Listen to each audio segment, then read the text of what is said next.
네, 여러분들 반갑습니다. 오늘 2023년 10월 6일 금요일 오후 12시 18분 지나고 있네요. 네, 함께 라이브로 참여해주고 계신 분들 감사해요. 소리 안 들려서 깜짝 놀라셨죠? 오늘도 한번 현존 수업 같이 나눠보도록 하겠습니다. 여러분들 현존 수업 잘 읽고 계세요? 제가 한두 분에게 들어보니까 아껴서 음미하면서 읽고 계시다고 하시던데 빨리 어떤 분들은 빨리 명상 들어가면 좋겠다라고 말씀하신 분들도 있고 무슨 준비하기가 이렇게 기냐라고 하시는 분들도 계시던데 어떻게 잘 읽고 계신가요? 오늘은 세 번째 나눔인 밑밥이 너무 길어요? 아 그래요? 날 것 표현 네, 빵 터졌어요. 세 번째 시간 한번 그 밑밥에 대해서 같이 한번 준비해 보죠. 오늘은 67쪽에서 94쪽인데 채팅창에도 써드릴게요. 67에서 94쪽. 어머나 안 나눠지네. 67. 이해됐어요. 오케이. 이렇게. 네, 그러면 오늘은 67쪽에서 94쪽 나누도록 하겠습니다. 우리 그래도 한 5분의 1은 벌써 왔어요. 잘하고 계세요. 그럼 오늘 이야기 한번 나눠보겠습니다. 읽으시면서 인상 깊었던 구절 책 있으신 분들은 같이 채팅창에 나눠주시면 그것도 반영해 가면서 나눔하도록 할게요. 네, 67쪽입니다. 67쪽은 앞서 이제 이야기 나누고 있었던 포인트가 이어가고 있죠. 한번 책에서 인상적이었던 것을 나눠보도록 할게요. 지금 마이클은 우리에게 계속 똑같은 말 하고 있어요. 감 잡으셨나요? 뭐냐면 급진적인 드라마를 일으키려고 하지 말라. 너무 찔리는데 전 요즘 너무 힘든 거예요. 그래서 극단적인 생각을 해요. 다 그만둘까? 갑자기 해외여행 가버릴까? 뭐 이런 거 있잖아요. 나만의 드라마를 계속 만들려고 하는 제가 생겨요. 저만 그런가요? 그래서 살을 한 10kg 빼서 새 삶을 살아버릴까? 뭐 이런 거 있잖아요. 갑자기 머리를 잘라버릴까? 뭐 이러면서 급진적인 뭔가를 만들려고 하죠. 아니면 주변에 있는 사람에게 시비를 걸고 싶어져요. 저는 실질적으로 그 톡창에 남겼지만 잘 안 걸던 남편에게 갑자기 시비를 걸고 막 이런 거 있잖아요. 갑자기 억울해요. 드라마 찍고 혼자서. 66쪽에 이런 표현이 나와요. 그때도 읽어드렸는데요. 급격한 변화를 일으키려는 의도를 지닌 충동적 행동에 끌리지 않도록 조심하라. 이게 너무 웃긴 거예요. 우리 자신이 현존하려고 하니까 우리가 지금 뭔가 현존에 대해서 나누려고 하니까 우리의 존재가 아니? 싫은데 이러면서 이전 드라마를 막 만들려고 한다라고 경고합니다. 그러면서 사실 이게 어려운 것 같지 않아요? 67쪽에 이런 표현이 나오거든요.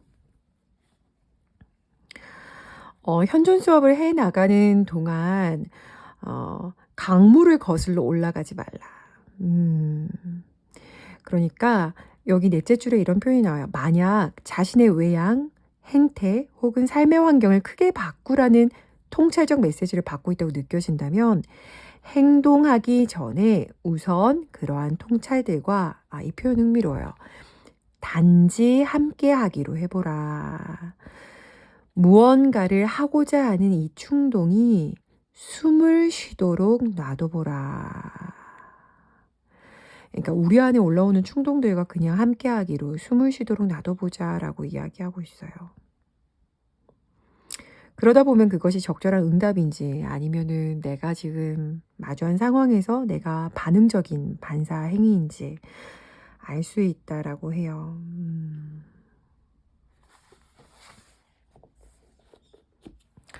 여러분들은 괜찮나요? 네오님은 저랑 같이 공감해 주셨네요. 네. 그냥 함께 있는 거 불안하면 불안한 대로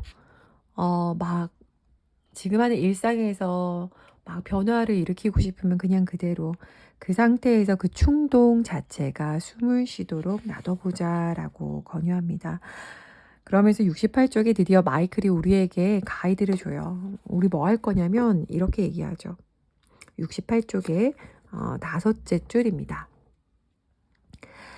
당신이 할 일은 단지 호흡 연습과 의식적인 응답만 열심히 하면서 인식의 도구를 담고 있는 매주의 글을 읽는 것뿐이다. 그러니까 여기 뒤에 쭉 적혀 있는 매주의 글들, 의도문이 있는데 그냥 그거 읽고 매일 단지 호흡 연습하라라고 우리에게 권하고 있습니다. 이 얘기 들으셨을 때 어떠셨어요? 그냥 인증글들도 인상적이었는데. 호흡 연습하는 것에 대해서 이제 얘기하면서 우리가 현존 수업할 때 만나게 될 어떤 과정들 중에 개념적인 것이 나와요. 68쪽부터 7년 주기라는 표현이 나와요. 여러분들 7년 주기. 얼마나 공감되셨는지 궁금하네요.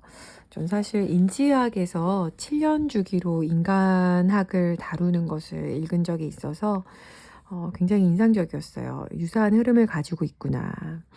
그러면서 이 자각의식의 경로에 대해서 7년 주기를 이야기하는데 68쪽에 이런 표현이 나오죠. 자기 삶의 경험에서 7년의 주기를 확인하고 나면 당신은 불편한 경험의 인과적 접점을 통합할 준비를 갖춘 것이다. 마이클은 이야기합니다. 69쪽에 6째 줄이에요. 각 개인의 자각의식이 그 사이를 지나 의식적으로 이동해가는 특유의 경로가 존재한다. 그러니까 우리의 의식이 가는 특유의 경로가 있다라고 이야기해요. 뭐 감정, 정신, 신체 순 이야기가 나오죠. 뭐 여러 가지 표현들이 있는데 7년 주기의 전환점에 대해서 표현이 나와요. 여러분들 이거 얼마나 공감하셨어요? 여기 적혀 있는 71쪽에 보면은 감정체, 정신, 그 다음에 의사소통 여러 가지 표현들이 있잖아요. 결국 마이클이 이야기하고 싶은 것은 72쪽입니다. 72쪽에 아래에서 셋째 줄 보시면 당신이 현재 겪고 있는 불편한 경험들의 원인이 아동기에 경험했던 감정 중심의 첫 7년 주기라는 사실을 경험적으로 깨우치게 해준다.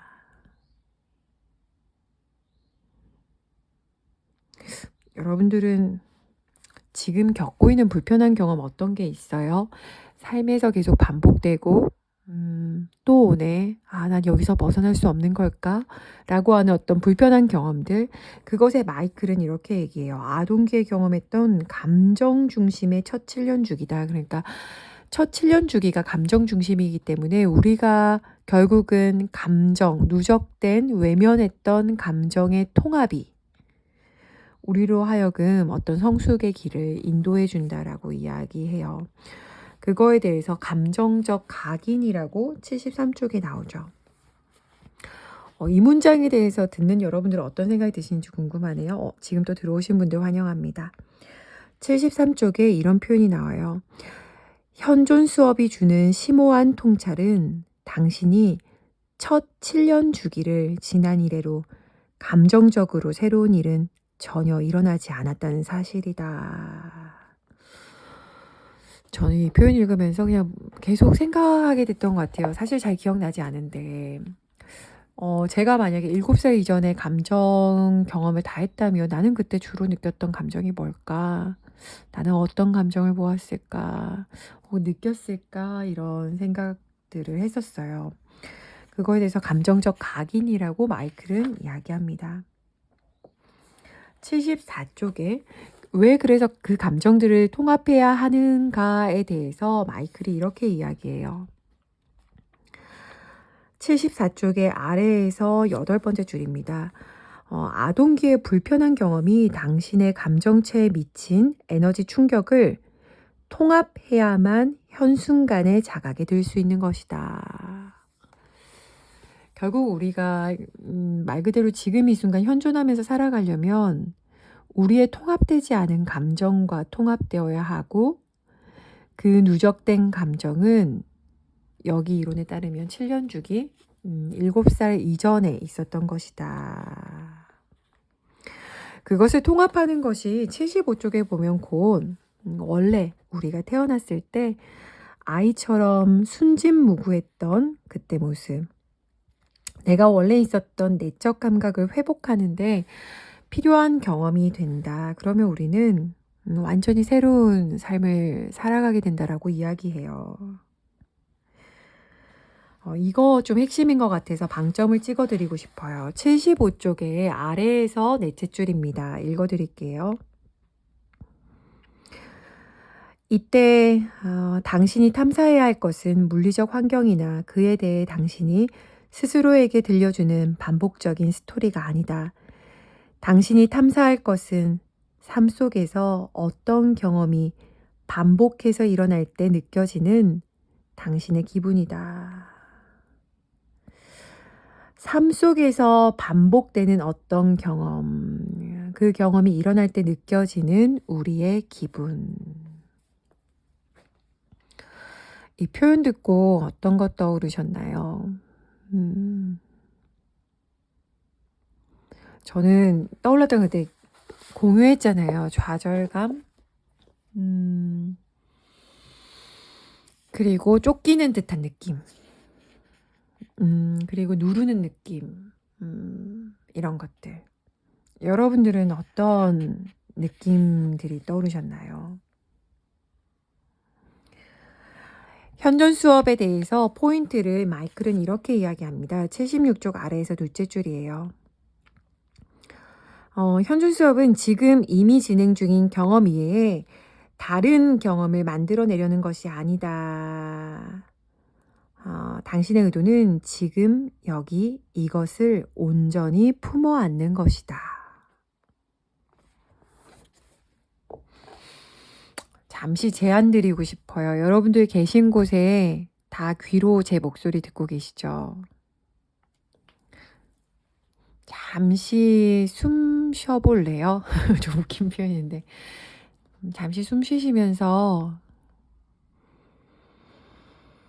지금 여기 이것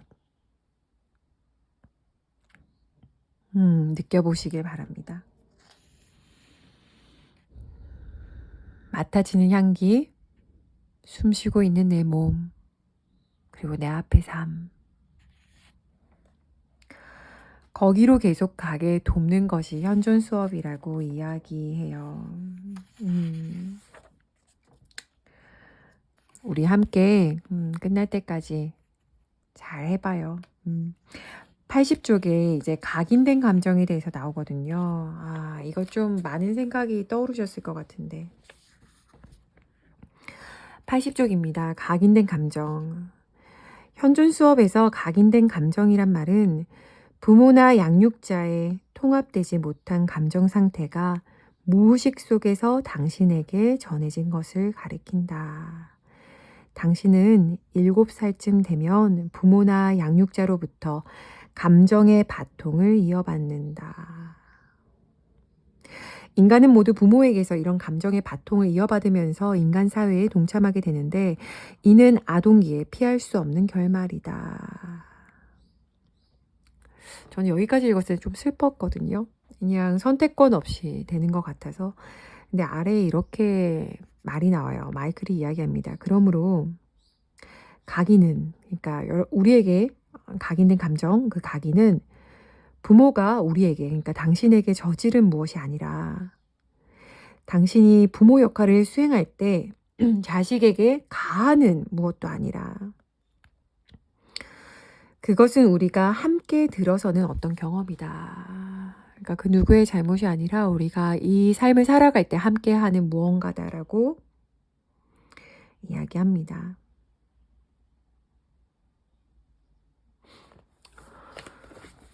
이 얘기 읽으셨을 때 어떤 생각들이 드셨어요? 얼마나 공감하셨나요?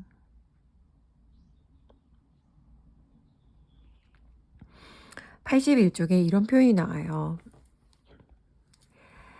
당신이 하는 모든 경험이 의도적으로 전개되고 있음을 얼마나 알아차리는가가 곧 현 순간의 자각에 들어선 정도를 판가름한 잣대가 된다. 계속 그때그때 경험을 알아차리는 것에 대해서 이야기하고 있죠. 근데 그것은 82쪽에 우리 모두가 원하는 것일 것 같은데요. 82쪽 아래에서 7번째 줄입니다. 다시 말해 자기 경험에 쌓인 부하를 빼냄으로써 자신의 경험을 책임지고 돌볼 수 있게 되는 것이다. 그러면 의도적인 삶을 살 수 있다. 누적된 감정을 통합함으로써 자기 경험의 질에 책임지는 것은 곧 개인의 진정한 자유로 들어가는 문이다. 그러니까 우리들의 경험, 과거 경험들에 쌓인 어떤 부하를 빼냄으로 우리의 경험을 책임지고 돌볼 수 있게 된다. 그러니까 현존 수업 한다는 게 엄청 대단한 무언가라기보다는 우리가 느끼는 감정, 경험에 책임지는 것들. 근데 책임이란 말에 무게가 있다라고 느껴질 수 있는데 반대로 마이클은 책임을 질 때 진정한 자유가 일어난다라고 이야기하고 있습니다. 결국은 현순간의 자각으로 돌아가는 것은 어떤 특정 경험에 오르락내리락 감정 에너지를 겪는 게 아니라 그 중립적인 에너지를 가질 수 있는 것에 대해서 이야기하고 있어요. 저는 이거 인상적이었어요. 감정이 에너지다. 그래서 누적된 감정을 다 에너지로 표현하죠. 멋지게 번역했다라고 생각했는데 85쪽에 이런 표현이 나옵니다. 우리의 에너지를 표현하는 거 인상적이지 않았나요? 뚜껑이 열린다. 냉정을 잃었다. 뭐 자기 존중감도 스팀이라고 뭐 화가 난다 이러면 칼라 아래가 뜨겁다 뭐 이런 표현들 그중에 열기 그러니까 우리가 에너지를 가지고 있는 것들 인데 근데 이 감정이 부화된 것이 여기 적혀 있는 것처럼 어떤 지옥불 우리를 막 태우는 연소하는 에너지라고 이야기해요. 그러니까 결국은 우리는 현재 이 세상을 살아갈 때 현존하는 것보다 불타는 세상에 익숙하다고 하죠. 너무 거절할 수 없는 저의 이야기 같아요. 아무것도 안 하고 있는 것보다 막 압박을 느끼면서 숨도 못 쉬고 살아가고 있는 것이 익숙하고 편하네요. 현대인이네요. 85쪽에 이제 이 현존 수업에 굉장히 중요한 개념이 나옵니다. 드라마.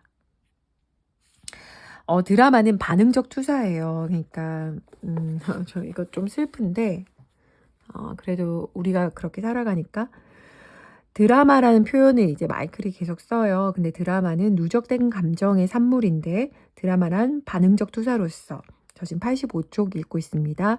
아직 자신이 스스로에게 줄 힘이 없는 주의를 그러니까 자기에게 주의를 집중할 수 있는 힘이 없는 거예요. 그 힘을 주의를 다른 사람으로부터 얻어내기 위해 이용한 도구. 그러니까 내가 나한테 채워주면 되는데 내가 나한테 채워줄 수 없기 때문에 그 에너지를 어떻게 한다? 외부의 다른 사람에게 그 에너지를 얻기 위해서 주의를 끌게 하는 행위를 드라마라고 해요.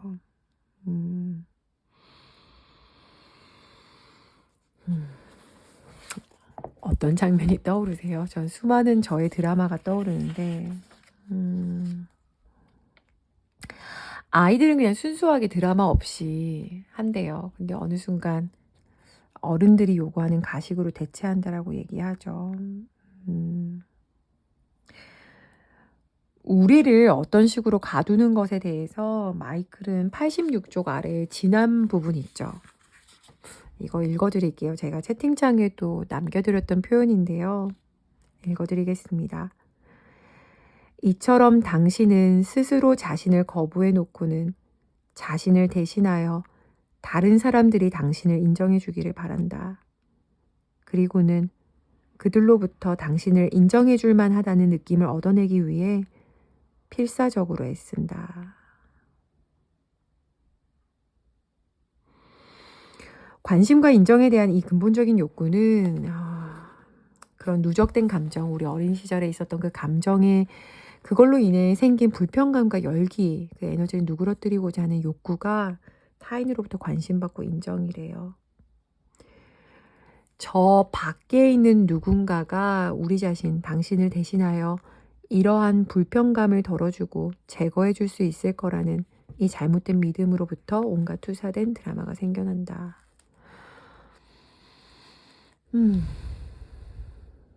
읽으면서 딱 떠오르는 건 뭐 이걸 해내야만 사랑받을 수 있을 거야. 인정받아야 돼. 남들은 나를 어떻게 생각할까? 여러 가지 현대인들의 드라마 문장들이 떠올라요. 결국 마이클이 이번 주에 읽었던 내용은 우리 안에 있는 누적된 감정이 있고 통합되지 않은 지연된 감정들이 있고 그 감정들을 우리로 하여금 스스로 그 감정을 해소하지 못했을 때 외부에게서 그걸 채워주길 바란다는 거예요. 제가 작년에 그렇게 자기 변형 게임 공부하러 가서도 가만 생각해보면 왜 이렇게 코치로서 열심히 살았지? 돌이켜보면 누군가에게 인정을 받고 싶고 안정을 얻고 싶고 그랬던 건데 그 깊은 내면에는 제가 저를 그렇게 기꺼이 사랑하지 않는다라는 것을 격렬하게 깨달았죠. 너무 아프게 깨달았죠. 알고 계시죠? 그러니까 저 밖에 있는 누군가가 나를 대신해서 이 불편감을 덜어줬으면 막 돈 때문에 힘들 때는 좀 다른 사람이 뭔가 이 돈을 좀 해결해 줬으면 내가 스스로가 만족스럽지 않을 때 누가 나를 인정해 줬으면 내가 나에게 휴식을 주지 않으면서 누가 나에게 휴식을 줬으면 그랬던 것 같아요.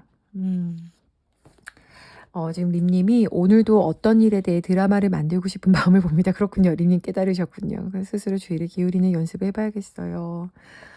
네, 그거에 대해서 이 멘트 제가 카톡에 남겨드렸죠. 읽어드릴게요. 저는 이번 주에 좀 하이라이트라고 생각했어요. 87쪽입니다. 당신이 타인에게서 구하고 있는 무조건적 관심을 스스로 자신에게 주는 법을 먼저 배워야만 한다. 타인에게서 구하고 있는 무조건적 관심을 스스로 자신에게 주는 법을 먼저 배워야 한다. 이 얘기 들으시면서 여러분들 스스로에게 뭐 해주고 싶으세요? 타인에게 본능적으로 주고 있는 무조건적 관심을 스스로에게 준다면 오늘 스스로에게 무엇을 해주고 싶으세요? 이제 이렇게 이 현준 수업의 되게 핵심 개념이에요. 드라마. 그 다음에 이제 자가치료가 나와요. 이게 자가치료는 내면의 불편함에 대해서 일종의 어떤 드라마틱한 행동을 해버리는 것을 말하는데요. 그러니까 앞에 있는 드라마는 타인의 관심을 끌기 위해서 외부로 향한다면 자가치료는 내면의 불편한 경험을 줄이기 위해서 자신에게로 향하는 거죠. 그래서 자가치료라고 해요. 진정하고 통제하는 거 여러분들 읽으셔서 이미 아시겠지만 되게 흔한 것들이 있어요. 그러니까 외면하는 것들이 다 해당되는데 내가 슬프면 누적된 감정 때문에 술을 마셔서 불편감을 진정시키는 거. 그러니까 내 진정한 감정 상태를 내가 귀 기울일 수 없도록 내가 그걸 헤아릴 수 없도록 마주하지 않게끔 외면하려고 슬픔을 잠재운데 여기 보면 drowning 그러니까 물에 빠뜨리는 그러니까 마주하지 않으려고 하는 술을 마셔버리는 그리고 또 그것을 불편함을 힘으로 제압하려고 습관적으로 담배 피우는 그러니까 내가 감정이 올라올 때 무슨 일이 일어나고 있는지 통제가 벗어났다 느낄 때 담배를 피움으로써 지금 내가 그걸 하고 있다는 행위를 확인하는 것들 이것들을 자가치료라고 표현을 해요. 근데 이것은 습관적이고 중독적인 행위예요. 그래서 누적된 감정의 정체를 볼 수 없도록 하는 행위죠. 혹은 이것 외에도 다른 감정을 다른 사람에게 전이시키는 것도 나옵니다. 중독과 병을 넘어서 이제 우리의 길로 가자라고 초대를 슬슬하기 시작하죠. 어제 읽었던 표현에는 어떤 치료, 중독, 질병에 대한 것들인데 알러지까지 여러 가지 상황이 결국은 우리 안에 누적된 감정, 미처 통합되지 못한 외면했던 감정, 경험과 해야 한다. 그걸 함으로써 그걸 넘어갈 수 있다라고 이야기하면서 의학적 조언은 다만 너무 힘들면 뭐 먹고 있던 약을 갑자기 끊거나 하고 있던 걸 멈추지 말고 대신 어쨌든 현존 수업을 계속하는 데 있어서는 그렇게 해가는 것이 어, 지향하긴 한다. 이런 표현을 해 주었죠. 몇 개 이야기했는데 끝날 때가 됐어요. 잘 듣고 계신가요? 점심시간 때 하니까 대부분 뭐 드시면서 듣고 계시겠죠? 그럼 마무리 할게요. 86쪽에 있었던 것을 다시 한번 얘기하고 싶어요. 지금까지 현준 수업을 읽고 있다 보면 여러분들만의 어떤 경험이 떠오르실 것 같아요. 어떤 매번 내 삶에서 벌어지고 있다라고 느끼는 경험들, 내가 마주하고 싶지 않은 불쾌한 경험들, 그런 경험들, 그리고 그런 감정들, 그것을 외면하기 위해서 내가 만들어내는 드라마, 자가치료들, 무엇이 떠오르시나요? 우리가 밴드에 진솔하게 나누고 있지만 지금 이 순간 한번 돌아보시길 바래요. 지금 내 삶에 무의식적으로 반복하고 있는 외면 무엇인가? 아니면 잊을만 하면 또 돌아오는 내 삶의 고통, 힘듦은 무엇인가? 마이클에게 빙의하면은 마이클은 왠지 이렇게 말해줄 것 같아요. 그것을 알아차렸다고 한들 그걸 뭐 어찌 하려고 하지 말고 그저 호흡하라고. 그저 마주하고 가만히 숨 쉬라고. 마치는 이 순간 여러분들 숨 한번 크게 들이마시고 한번 내뱉어 보실까요?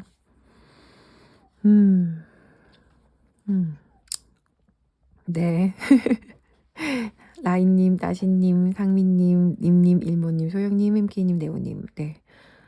우리 그냥 숨 쉬어요. 제가 농담으로 크리스마스 때 현존을 스스로에게 선물하자라고 하면서 이 모임을 시작했는데 그 자리에서 같이 잘 숨 쉬고 우리가 각자 마주해야 했던 어떤 감정과 만날 때 힘이 되어주기를. 그럼 오늘 내용 기반으로 우리 또 다가오는 일주일은 내가 얻고 싶었던 인정과 어떤 무조건적 관심을 타인이나 세상으로부터 구하지 않고 우리가 우리에게 온전히 귀 기울여 줄 수 있는 그런 일주일 또 보내고 다음 주 금요일에 4번째 나눔에서 뵐게요. 여러분들 오늘도 함께 해주셔서 감사합니다. 오후 잘 보내시고요. 다음 주에 또 봬요. 감사합니다.